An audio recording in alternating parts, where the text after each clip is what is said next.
Un momento, acá hay algo importante que nos trae la doctora Pamela con la doctora Mantilla sobre la sucesión testamentaria. Ojo, esto es sumamente importante que tú, nono, o cualquier persona conozca de esto. Hay temas legales sumamente importantes que hoy los podemos poner en práctica. Así que, nuevamente, lápiz y papel, tomemos nota y muy atentos. Sucesión testamentaria. Mi abuelo, mi tata, mi lita, ellos son mis abuelos. Hola amigos, ¿cómo están? ¿Cómo están mis queridos nonitos? Hoy estamos con un tema maravilloso que es la sucesión testamentaria. El día de hoy tenemos a la doctora Karina Mantilla, quien muy amorosamente ha venido para ilustrarnos un poquito acerca de este tema. Cari, encantada de tenerte en el programa. Ay, muchas gracias por tu invitación, Pamela. Cari, a ver si es que nos puedes ilustrar un poquito con este tema del testamento, porque es un tema que los adultos mayores generalmente lo hacen sin saber a carta cabal de qué cosa es lo que están llevando a cabo, ¿no? Entonces, antes que nada, si nos puedes ilustrar, ¿qué es un testamento? Un testamento es una herramienta legal mediante la cual el testador, y valga la redundancia, plasma en ese documento la voluntad de cómo quiere que sean distribuidos sus bienes y a quiénes quieren que se le transmita su patrimonio. En este testamento, digamos, ¿qué cosa es lo que él puede dar a la gente o donar, es lo que se dice, ¿no? ¿Qué es lo que él puede donar a la gente que a él le parece que debe hacerlo? ¿En qué cantidades, en qué proporciones? ¿Puede donar el 100%? ¿Nos puedes ilustrar un poquito? Como te decía, como el testamento es una herramienta legal que sirve para que se plasme la voluntad del testador, el testador tiene la facultad de transmitir sus bienes patrimoniales a personas que son sus herederos forzosos y a aquellas que no son sus herederos forzosos. ¿Quiénes son sus herederos forzosos? Sus herederos forzosos son en tres categorías: los ascendientes, que son los padres o los abuelos, los descendientes, que son los hijos y los nietos, y el cónyuge. Esos son los herederos forzosos. ¿Qué pasa cuando la persona que va a hacer la donación no tiene padres porque ya fallecieron y nunca se ha casado? ¿Quiénes vendrían a ser sus herederos forzosos? En caso de que tenga tíos, primos con vida, que se llaman los herederos colaterales o parientes colaterales, ellos serían los llamados a heredar. Pero también sucede de que en caso de que no hayan herederos forzosos, él tiene la libertad de disponer de sus bienes y nombrar a una persona, o ya sea una institución también, que sea quien recepcione esos bienes por voluntad del testador, ¿no? Cari, cuéntame una cosita. ¿El testador puede dejar el 100% a una persona en forma total? Nuestra legislación establece que si el testador no cuenta con herederos forzosos, puede disponer de la totalidad de sus bienes. En caso de que contara con herederos forzosos, únicamente puede disponer de 1/3 de la totalidad de sus bienes, porque los otros 2/3 de manera obligatoria tiene que distribuirlos entre sus herederos forzosos. Supongamos que tenemos una pareja. Esta pareja se ha casado y fallece uno de ellos. Esta persona que fallece, ¿qué es lo que puede disponer? Si es que es una sociedad de gananciales, o sea, que no han hecho separación de patrimonio, ¿qué porcentaje es lo que puede disponer? Bueno, en este caso, si solamente tiene cónyuge, la cónyuge heredaría el 100% de los bienes. Pero en caso de que tenga cónyuge y tiene padres, entrarían en concurso la cónyuge con los padres para hacerse la distribución de los bienes. ¿Qué significa que entre en concurso? ¿Significa que, o sea, el padre sería el 50% para el cónyuge el otro 50%? Es que esos porcentajes se determinan siempre y cuando la persona haya fallecido sin haber emitido un testamento. Pero en caso si de que haya un testamento, el testamento, como te digo, es una herramienta legal en la cual la persona plasma su voluntad respecto de la transmisión de su patrimonio. En el caso de que deje un testamento, la persona esta podría dejarle el 1/3 a los padres. Podría dejarle a 1/3 a la persona que él decida, porque es 1/3 de libre disposición. En cambio, los otros 2/3 necesariamente obligatoriamente la legislación establece que debe distribuirlos entre sus herederos forzosos, que son ascendientes, descendientes y cónyuge. Cuéntame, ¿cuántas clases de testamento hay? Nuestra legislación prevé 2 tipos de testamentos: los ordinarios y los especiales. En los ordinarios tenemos el testamento por escritura pública, tenemos el testamento cerrado y el testamento hológrafo. Y en los especiales tenemos el testamento marítimo, aeronáutico y militar. ¿Cuáles son los que más usamos? Lo que más se usa acá en el Perú es el testamento por escritura pública y el testamento cerrado. Ok, con escritura pública es cuando vas donde un notario, ¿no?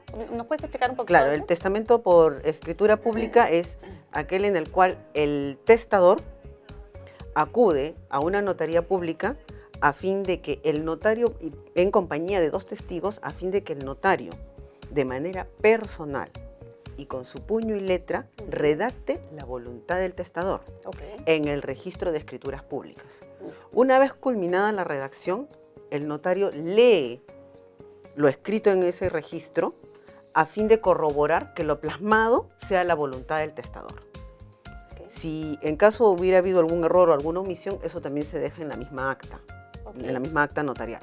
Una vez culminado esto, esa escritura pública es firmada por el testador, por los dos testigos y por el notario público. Y ya de ahí se procede a la emisión de los partes registrales para que se inscriba el testamento en el registro de testamentos de los registros públicos. Ya. Aquí siempre sucede un problema, ¿no?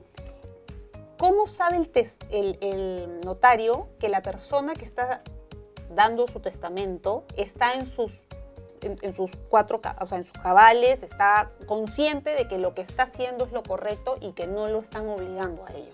Desde hace un tiempo a esta parte, los notarios están teniendo la precaución de pedir a personas mayores que, muy aparte de ir ellos de manera personal y en compañía de sus dos testigos, también lleven un certificado psicológico que acredite que la persona está en uso de sus facultades mentales.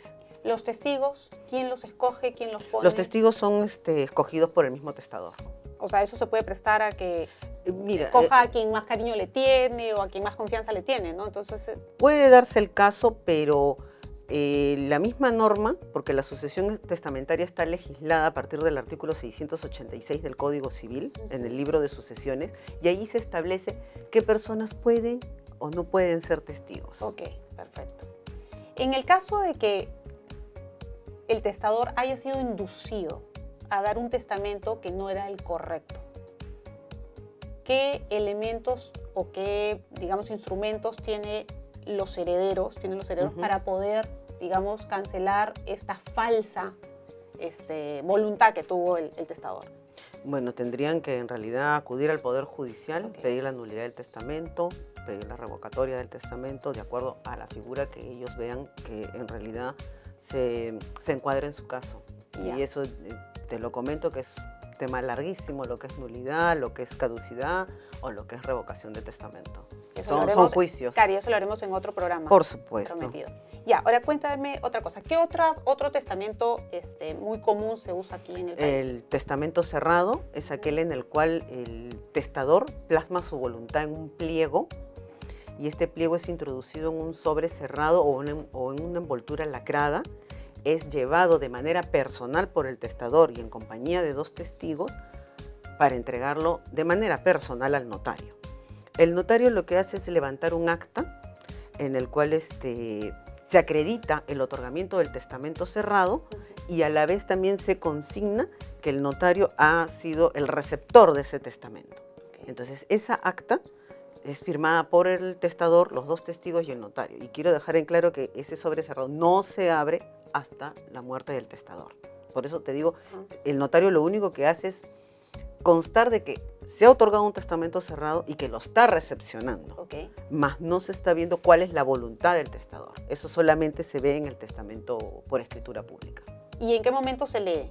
cuando ya muere el testador. Ya, ok, muere el testador y los herederos. ¿Cómo sabemos que hay un testamento cerrado? Mayormente los testigos son los que pueden dar la información. Ah, ok.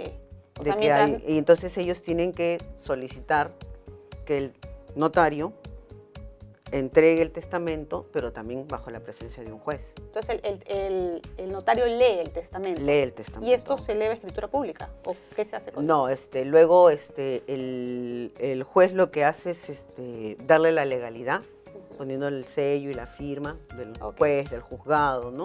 Para que ya se proceda luego a emitirse una resolución y pueda procederse a ejecutar el testamento. Ok. Y esos son los más comunes. Esos son los que más utilizamos aquí. Ya, ok.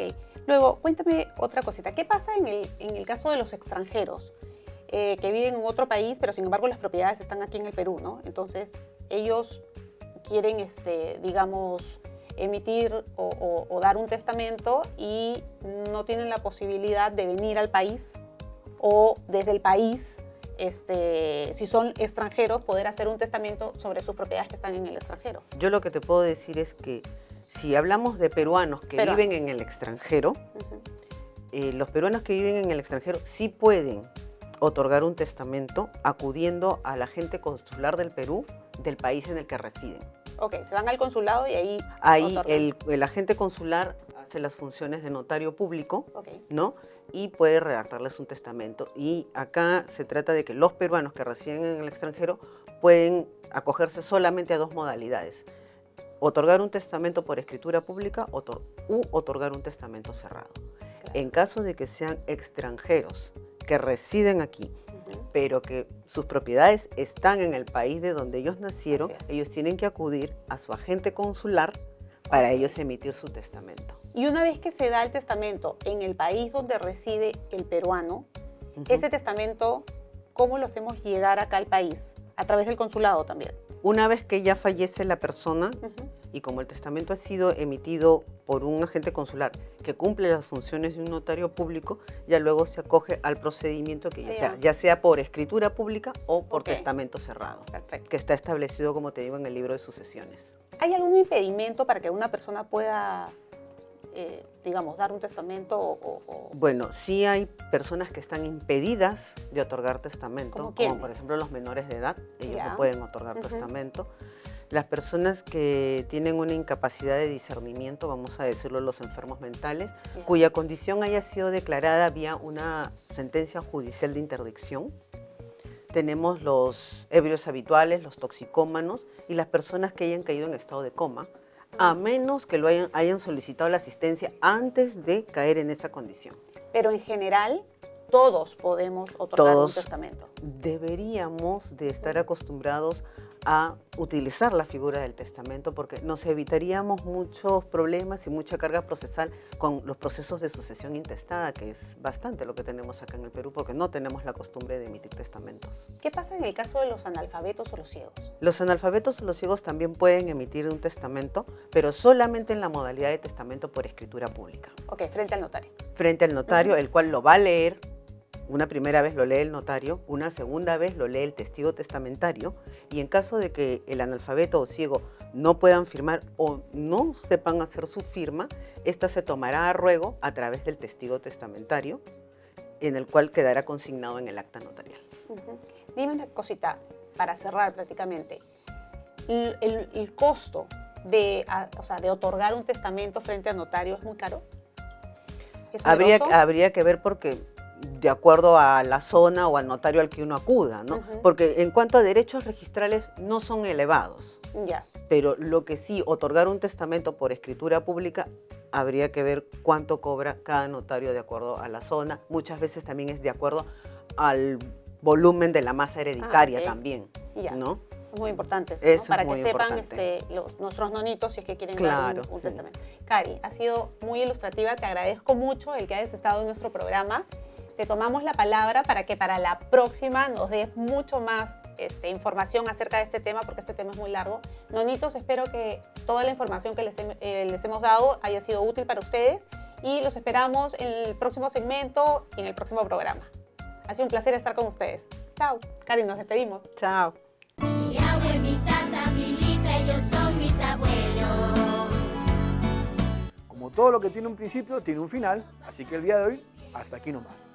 Nos vemos el próximo fin de semana a las 9 de la mañana y no te olvides en seguirnos en nuestras redes sociales.